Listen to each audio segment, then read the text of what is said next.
Kedudukan Pulau Pinang sebagai sebuah pelabuhan utama apabila diambil alih oleh Syarikat Hindia Timur Inggeris pada 1786 adalah titik awal kepada pembangunan dan kemasyhuran negeri Pulau Pinang di peta dunia.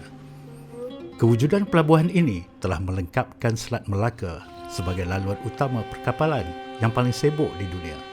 Namun begitu, kehadiran pedagang dari pelbagai negara dan budaya telah membawa banyak perubahan geososial dan revolusi kebudayaan. Hari ini, Bandaraya Georgetown telah digazetkan sebagai tapak warisan dunia oleh UNESCO dan kesan perubahan selepas kemasyhuran negeri ini masih banyak boleh dilihat, terutamanya seni bina bangunan dan masjid.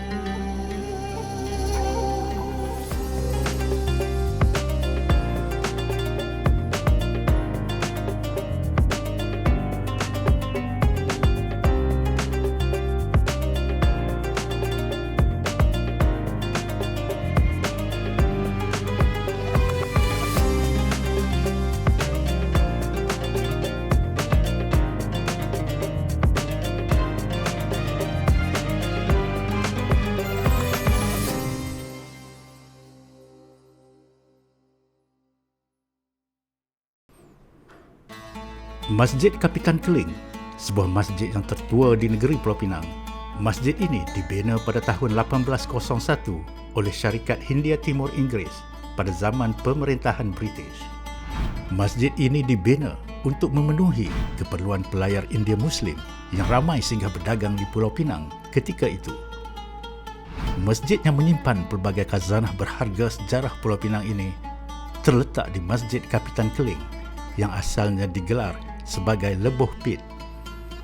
Kedudukannya yang terletak di tengah-tengah pusat bandar ini menjadikan masjid ini sebagai tumpuan pelancong yang datang bertandang ke negeri Pulau Pinang. Walaupun sudah berusia 200 tahun, masjid ini masih teguh dan telah melalui beberapa fasa pengubahsuaian. Masjid Kapitan Keling ini pernah menjadi Masjid Negeri Pulau Pinang sebelum digantikan dengan masjid yang baru. Masjid ini telah diwartakan sebagai Masjid Warisan Kebangsaan pada tahun 2009. Berkaitan Masjid Kampung Keling, sebagaimana yang kita maklumlah dia masih mengekalkan orang kata apa tu ciri-ciri dan juga landscape asal lah. Sebab itu menggambarkan keharmonian masyarakat dahululah kalau sekarang kalau kita buat masjid tu kadang-kadang perlukan pagar kan, tapi kalau Kapitan Keling ini dia memang begitu. Seolah-olah dia menggamitlah orang ramai jemaah untuk tu datang mengimarahkan masjid. So di mana kewujudan masjid ni pun bermula daripada tahun 1786 di mana kehadiran British masa waktu itu hadir bersama adalah seorang pedagang iaitu Kadih Mohidin, merupakan seorang pelatar ataupun seorang pedagang yang sangat aktif di Selat Melaka waktu itu. Dari itu, orang India yang datang, sama ada yang Muslim atau bukan Muslim, memerlukan tempat untuk beribadat. Bukan hanya masyarakat tempatan, pedagang-pedagang yang Muslim khususnya dari India, China, Timur Tengah dan sebagainya, tempat tumpuan atau tempat mereka saling bertukar-tukar barang, pengajian dan sebagainya melibatkan kawasan-kawasan masjid. Mungkin di luar-luar persekitaran masjid dan sebagainya. Itu antara aktiviti yang mereka jalankanlah ketika itulah. Dan masa itu Kadih Mohidin dikenali sebagai Kapten Keling. Kenapa nama Kapten Keling disenuningkan kepada dia adalah kerana kehadiran waktu itu adalah nama dia datang daripada sebuah tempat di India nama sebenarnya Kalinga. Kalinga itu disebut sebagai Keling di dalam peruteraan perdagangan masa itu. Port yang akan berdagang itu adalah Kalinga ke kawasan seni. Dan keseluruhan masyarakat yang hadir di situ disebut sebagai Kalinga, disebut sebagai Keling di masyarakat tempatan. Pihak masyarakat India yang diketuai oleh seorang Kapitan Keling telah digunakan untuk membina sebuah masjid yang sekarang ini masih tersergam indah dan menjadi satu bukan saja pusat untuk ibadat Muslim tapi juga sebagai tarikan pelancongan kerana ianya terletak di kawasan yang memang menjadi sebahagian dari enclave ataupun kejiranan yang menjadi satu jantung di kota Georgetown itu. Nama Kapitan Kling digunakan untuk pemimpin atau penghulu komuniti orang India Muslim. Istilah Kling berasal dari sebuah kerajaan Hindu kuno di pantai Coromandel di bahagian selatan India. Orang Hokkien tempatan menggunakan sebutan Kelingna sebagai panggilan orang India secara am, terutamanya orang India dari bahagian selatan India. Sementara orang India dari utara dihimpun dengan istilah Bengali, walaupun ia tidak semestinya merujuk kepada mereka yang berasal dari Bengal. Gelaran kapitan kemungkinannya datang dari perkataan Inggeris captain dan digunakan untuk ketua sesuatu komuniti. Pada hal yang sama, ketua komuniti Cina turut digelar kapitan. Reka bentuknya lebih kepada Moorish banyak, dan kalau kita lihat keunikan bumbung bangunan itu, dia adalah daripada copper. Saya terlibat dengan kerja-kerja pemeliharaan pada masa itu dan memang agak sukar untuk mendapatkan bentuk seperti yang ada. Pihak kontraktor berjaya untuk membentuk kubah itu dengan bantuan pakar-pakar daripada luar negara dan juga pakar-pakar tempatan berkenaan dengan struktur bumbung kubah masjid tersebut.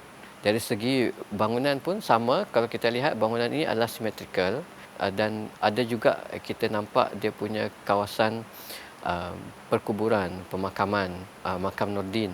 Dan di Masjid Kapitan Kling ini, satu perkara unik ialah boleh dilihat di bahagian atas setiap gapura ataupun arch itu ada bentuk bunga yang dikatakan bentuk bunga tulip.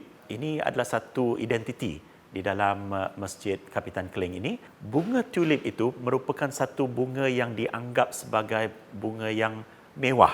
Dan ini bukan saja di dunia bahagian sini tapi juga di Turki contohnya.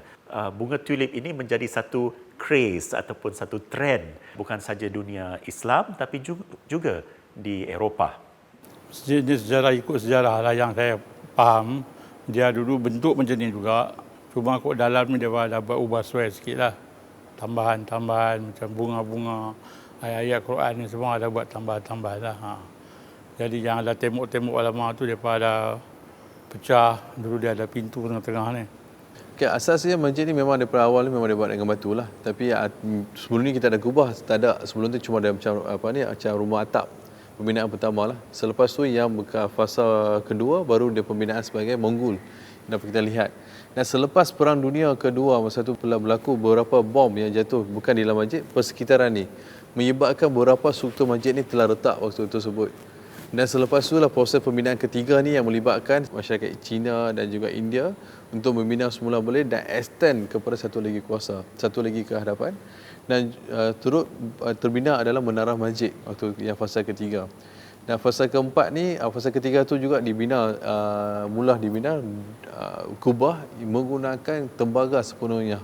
Yang antara paling terbesar sekali di Pulau Pinang ni adalah menggunakan tembaga hanya di Masjid Kapitan Kling.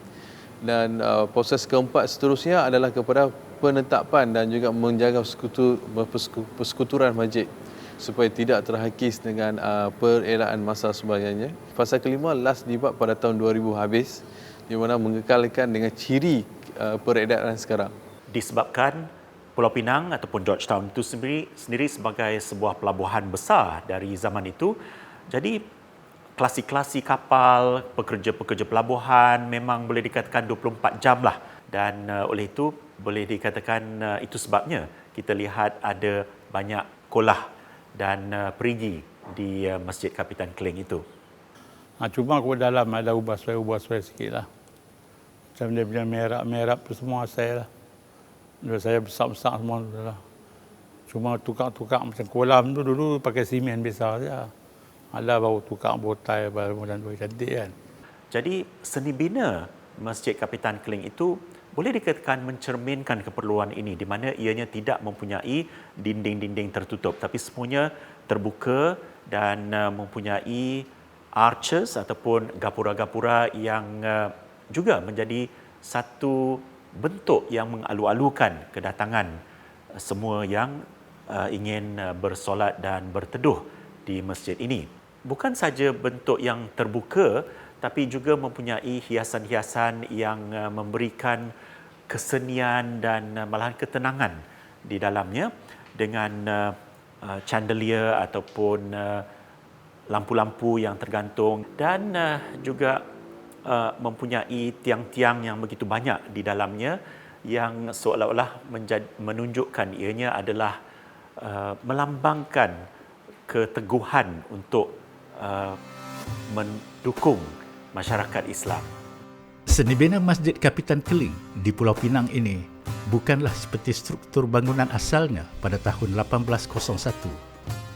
Masjid ini telah menjalani beberapa fasa penambahbaikan dari segi struktur binaan dan juga reka bentuk.